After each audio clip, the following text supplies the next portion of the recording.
In closing, while it might seem there's a potential Weinberg paradox of shadow timelines bleeding over into reality 1327, it may in fact just be coincidence that we are currently witnessing the creation of artifacts from reality 1692.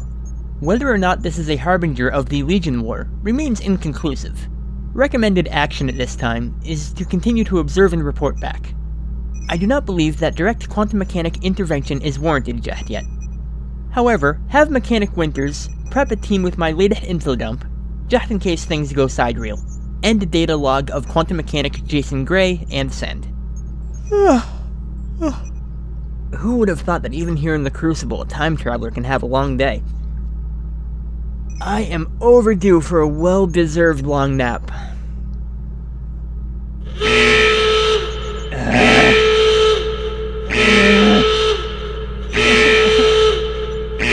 Computer! Silence alarms! Computer, report! Unprecedented Abrams event in reality 1327. Chronal collapse imminent. Registering 49 on the Moffat scale. Immediate quantum mechanic action must be taken or the Crucible will fall.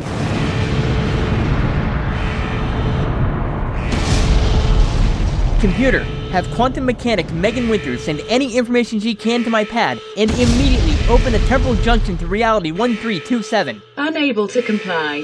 Chronal collapse imminent. All realities along the corridor are in danger. Computer, open a temporal junction to reality 1327 now! Unable to comply. Unable to calculate. Unable to connect to exit node. Unable to predict where in time junctions will open. Shutting down all temporal corridors. Computer, Omega Override. Authorization Gray 17. Command code Nifenegger 1013 Gamma. Activate McIntyre Gambit, Crucible Escape and Preservation Protocols.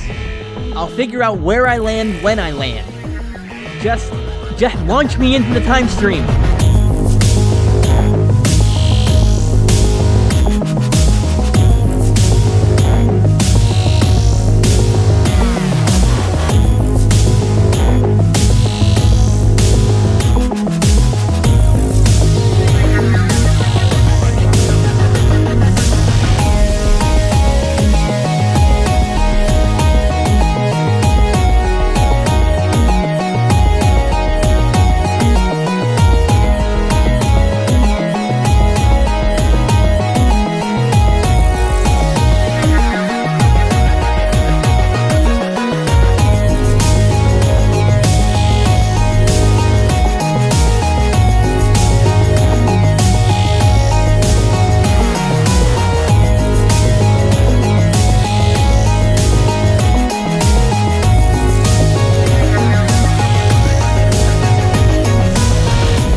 Welcome aboard, streamers! This is episode 28 of The Bloodstream. I am your host, Jason Gray, and this week on The Bloodstream, I am going to...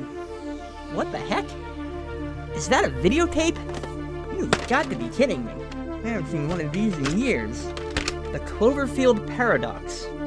They put out a third Cloverfield movie on videotape. That can't be right. Let me go check this thing out, see what this is all about. I'll be right back, who knows? This might be worth talking about.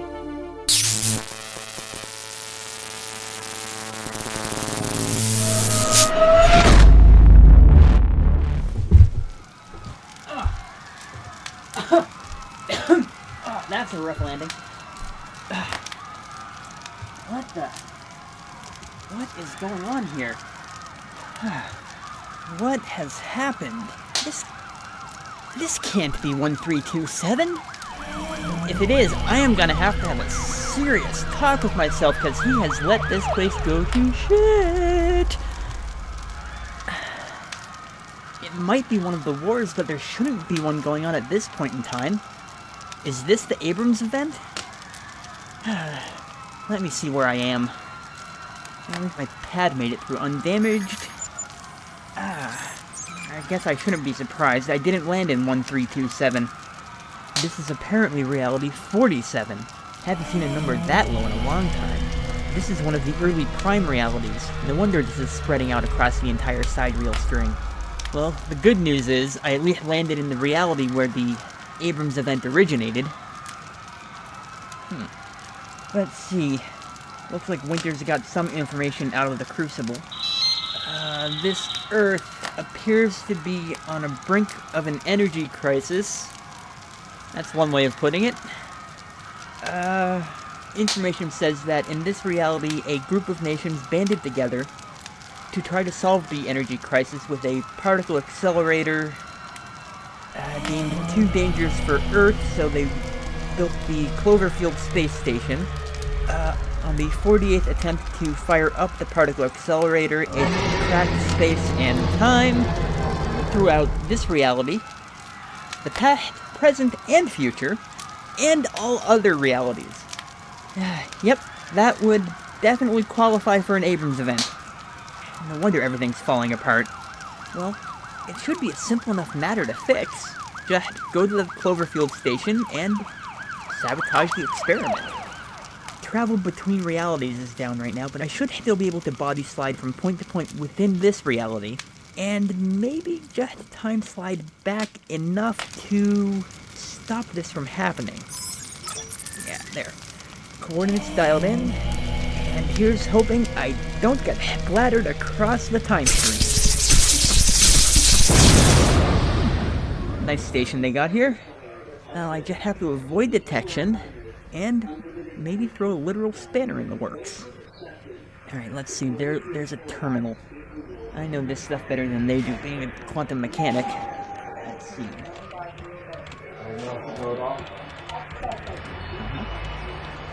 Ooh, there's their problem.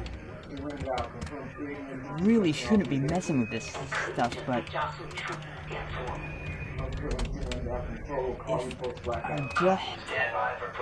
adjust things a little bit, I should be able to change things just enough to have their experiment fail, look natural, and seem like it's not going to end up working. The job of a quantum mechanic, subtly going in and fixing time.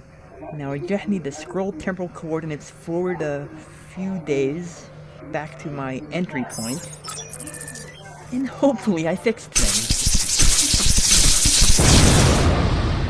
Well, look at that. Buildings aren't crumbling around me, the sun is out, there's no fires, there's no giant monster coming after me, so that's a bonus. And let's see if I can contact the Crucible again. Quantum mechanic Jason Gray contacting Crucible Control. Cloverfield paradox has been rewound. Requesting return corridor.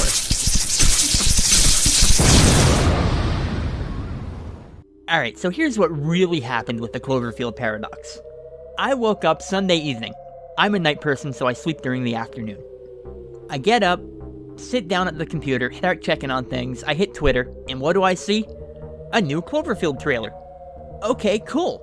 I'm down for that. I watch it, and what do I see right after it? Premiering tonight after the Super Bowl on Netflix.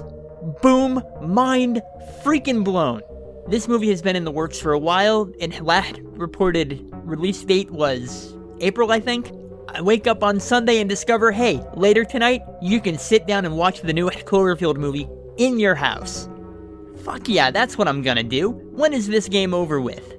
So I couldn't start it right when the game was over with because I was in the middle of a few things, but I watched the movie that night, and I knew right then and there, I got something to talk about for the next episode.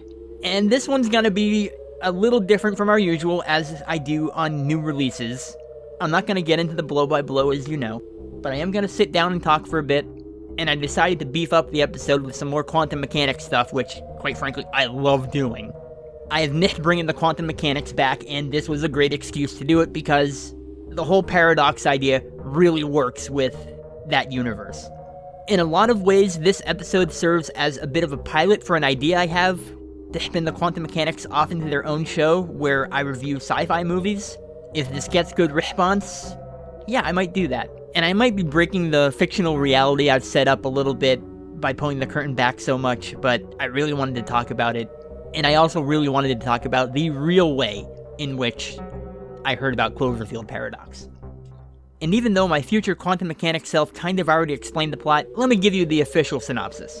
Orbiting a planet on the brink of war, scientists test a device to solve an energy crisis, and end up face to face with a dark, alternate reality.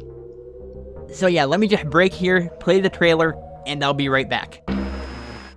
I need to say two things that won't make sense to you. First, Something went wrong. and two, We just lost the Earth. oh my God.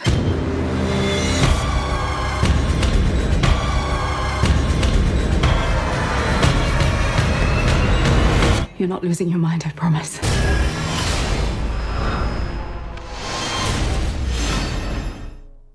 So let me talk a little bit about the history of Cloverfield and my relationship with it. I still remember when I went to go see Transformers, and there was this trailer for a movie at the time that was simply called 011808. It was a disaster movie. It looked like found footage. The trailer really didn't tell you much at all. It didn't even tell you the name of the movie. Over time, this evolved into becoming the first Cloverfield movie. And while I did really enjoy that first Cloverfield movie, it did still suffer from a lot of the same problems that all found footage movies seem to stumble into. I won't get into the details. You've probably already heard me say them already, or maybe even read them on my site. And if you haven't, if you've seen a found footage movie, you can probably figure out what they are for yourself. The movie still had a good number of moments to it, it told a really good story, and it brought found footage into a bigger budget monster disaster movie area that it had never really been in before. And we all pretty much thought that was going to be it for Cloverfield. A one and done movie. But then 8 years later in 2016, another trailer drops. Looked really cool, and all of a sudden the title pops up, 10 Cloverfield Lane. What the hell is this? And on top of that, the trailer drops a mere month or so before the movie premieres, so somehow this movie got made entirely in secret and comes out of nowhere. The film itself was tense and mysterious, and it kept you guessing the whole way through. I feel that 10 Cloverfield Lane, which much like Paradox, was not originally made as a Cloverfield movie, actually benefited from becoming a Cloverfield movie. I've seen any number of stories where a person wakes up inside a bunker with a strange person and they're told, oh, the world outside has gone to hell, there's a nuclear war, there's an alien invasion, there's a biological attack, etc., any of those excuses. And there are really only two ways those stories can go.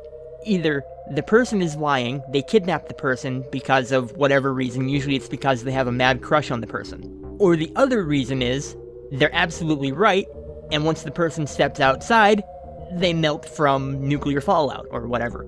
So I went into Cloverfield Lane thinking, well, it's gonna be one of these. There's really very little wiggle room you can go with that. But because of the Cloverfield name attached to it, you can never sit down with absolute certainty and say that John Goodman's character Howard was a crazy person. Because since this is technically a Cloverfield movie, he might be right. There might actually be an attack out that door. There might be aliens out there. But then as the story unfolds, it starts to seem that, no, this guy is not right in the head, and he's a little obsessive and has kidnapped this girl to do whatever. But then it turns right back around to, well, maybe there is an attack going on, because we just saw a person outside that melted.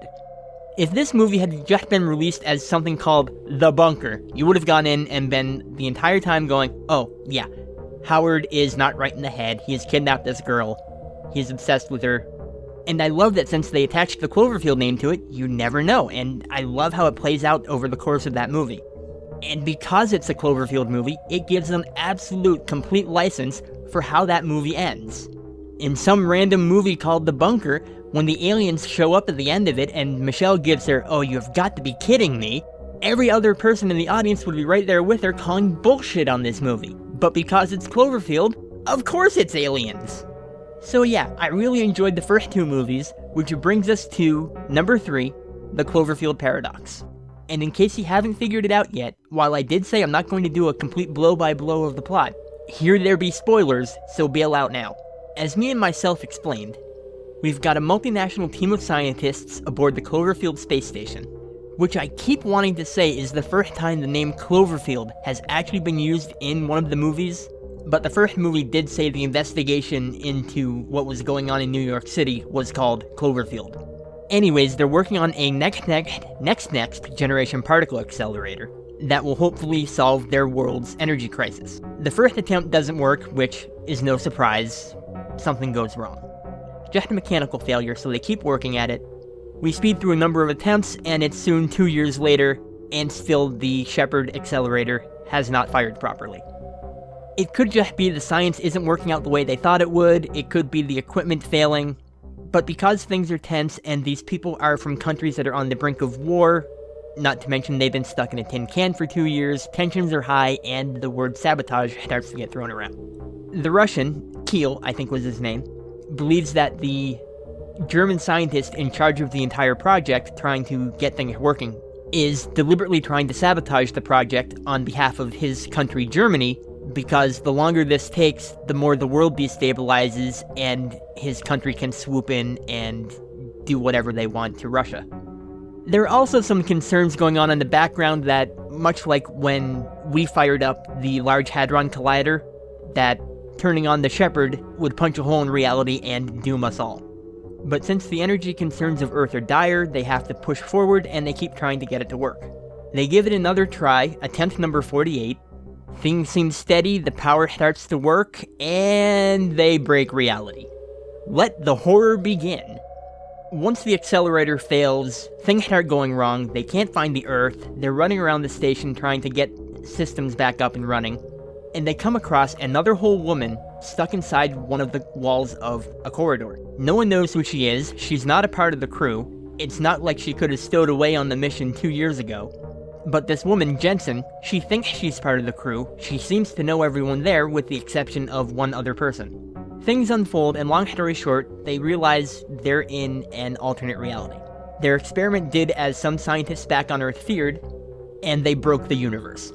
The laws of physics no longer apply. This is both a good thing for the audience and a bad thing. Because once the physical laws of reality start to break down, you can do some really fun random horror stuff, and the movie does that in spades. And that stuff is great. But at the same time, once you toss science and the laws of reality out the airlock, well, you can do whatever the heck you want and not really have to explain it. Which the movie does several times with a hand wave and a shrug and just, well, we broke physics. Even with that stuff, I personally am able to sit down, and I can't explain what's going on, using some of the higher level, more theoretical, multidimensional sort of science. But you really shouldn't have to exercise your brain with stuff like that for a fun sci-fi horror movie. The best example of all the good and bad this entails comes at the expense of one of my favorite characters in the movie, an Irishman named Mundy, who is having the absolute worst day of his life aboard the station. He's doing some repairs and his arm gets sucked into one of the walls in the corridor. And when they pull him out, he's kinda missing the arm. And when I say missing, it's not like it was cut off and he's gushing blood, or it was cut off and the wound is covered over somehow like it was cauterized. It's cut off like they sliced through a piece of meat and you can literally just see the insides sitting there. It's not really sealed off, it's not gushing, it just stops. And they later find his arm elsewhere in the station, still kinda crawling around like it's a thing from the Addams Family. It's like the arm is still attached to him, but there's a fourth or fifth dimension between where his shoulder ends and his arm begins elsewhere. It's like the idea of poking your finger through a folded piece of paper, and it's in two different spots, a three-dimensional object poking through a two-dimensional bent plane. I shouldn't have to go to that sort of explanation in a horror movie. Oh, and the reason Mundy is my favorite character in this movie? He brings some much-needed dark gallows humor to the proceedings, because it's otherwise a really dark and bloody movie. He knows he's having a bad day, he's not happy about it, and he is having none of it. Eventually the crew figures out they're in another reality, and Jensen is a member of that Cloverfield station's crew, and so they set out to reverse the Shepard accelerator and hopefully return to their home universe. All while the damaged ship is threatening to fall apart on them, and they have to maintain repairs in dangerous situations and get picked off one by one. If you've seen a space disaster movie, you kinda know where this is going. But I will say there's this one point in the movie where they have to go and sever the maintenance section of the station or it's going to fall apart. And the scene plays out with them having to do a spacewalk because it's already falling away from the station. And the journey from the main part of the station to the maintenance section. I have to wonder if this is a deliberate reference, but it really plays out in an almost mirror to the scene in the first movie where they have to cross from one building to another, climbing across a building that fell against the second building. It's been a while since I've seen the first movie. I remember the scene in general, but it really seems like it's one of those scenes that would play out almost exactly in both movies, but my memory's spotty, so I really hope that was a deliberate reference, but if it's not, it's still really cool. We do get a bit of a final twist in the story when Jensen turns on the crew from the Prime universe, and she refuses to let them leave. And she starts to actively sabotage their attempts to go home. And I love that she's the bad guy in this situation, but her stance is absolutely 100% understandable, if a bit extreme. Her world is shit. It is a world where the wars that everyone fears has broken out, and she wants to keep the Cloverfield in her reality, because she knows the accelerator works, and she believes the energy it will provide will stop the wars. But anyways, it all works out more or less in the end, and our few survivors make it home to their home universe. But unfortunately, the damage is done, and all of reality is broken from the past, present, and future, and across even other alternate realities. This right here is the glue that ties the entire Cloverfield multiverse together, and allows them to tell all these stories in this multiverse, but doesn't require them to tie them rigidly together into one coherent narrative, since they're allowed to exist across multiple Earths. I do also have to wonder if this allows us to integrate Super 8 into the overall Cloververse. I mean, you've got the big alien popping out of nowhere. It may be set in the 80s, but now with what Cloverfield has done, why not? It actually reminds me a lot of the Metal Hurlant series, where everything is normal until you have an inciting event that is singular across all the stories that starts to make things go horribly wrong. And the important key is that event does not have to be integral to the story, it just has to exist, and we know it happens somewhere. And that's why everything goes wrong, and it's explained pretty nicely by Professor Dr. Donald Logue in the one and only clip I'm going to drop into this episode. Worry you so much? Because that accelerator is 1,000 times more powerful than any ever built. Every time they test it, they risk ripping open the membrane of space-time, smashing together multiple dimensions, shattering reality, and not just on that station, everywhere. This experiment could unleash chaos, the likes of which we have never seen. Monsters, demons, beasts from the sea. To clarify, you believe their efforts to solve the energy crisis might unleash demons? Yeah. Oh yeah. And not just here and now. In the past, in the future, in other dimensions. You have no idea how much I would love to be wrong about this. Monk. If you want to know more, turn that shit off. Please. So, my final thoughts on Cloverfield Paradox. I really enjoyed this movie. But to be fair, yes, it is not as good as 10 Cloverfield Lane. That movie was a tight, taut thriller that kept you guessing the whole way through. Paradox is just a straight-up solid horror adventure story that's just well told and well made. Paradox is as different to Cloverfield Lane as that movie is to the original Cloverfield.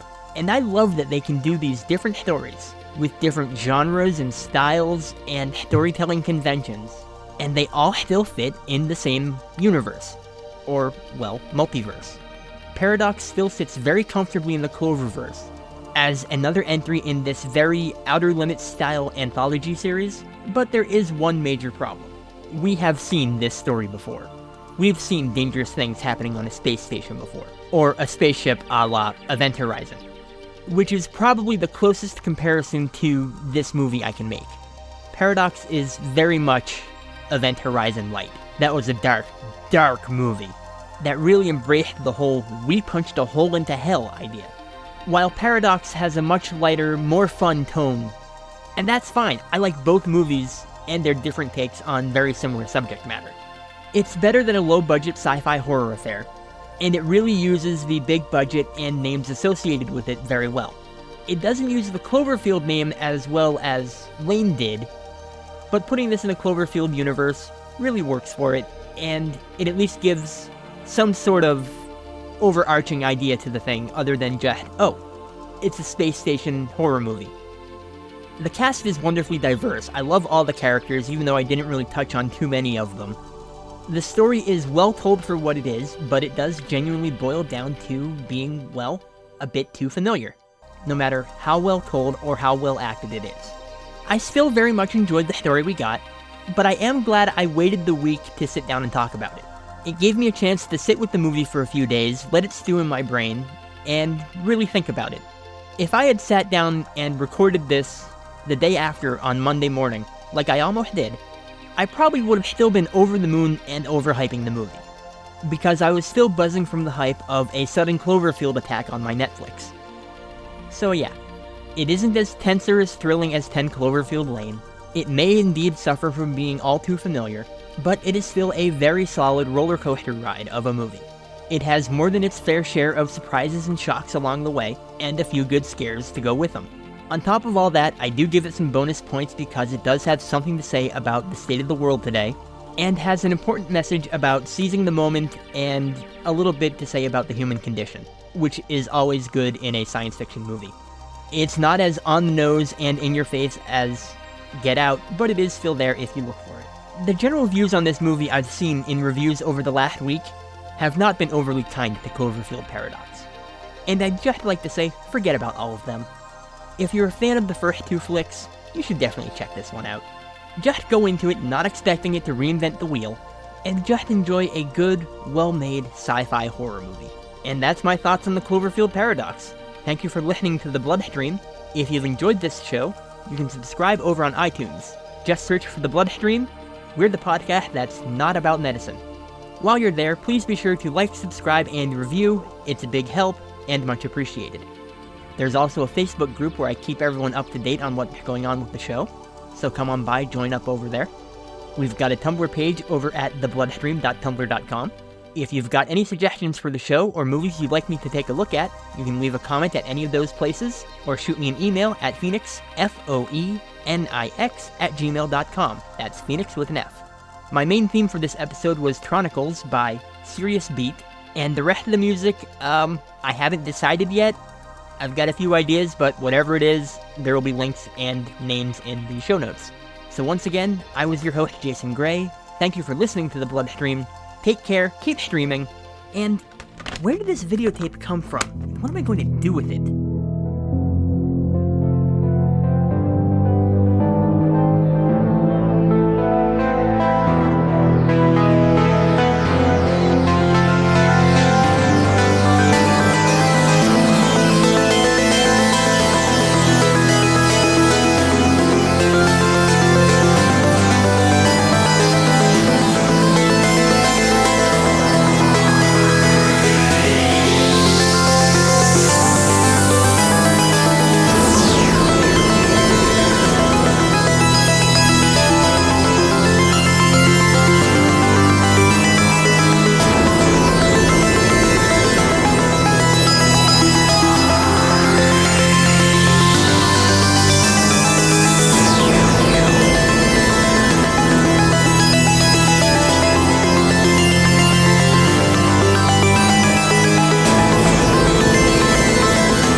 Computer, begin recording personal data log for quantum mechanics Jason Gray.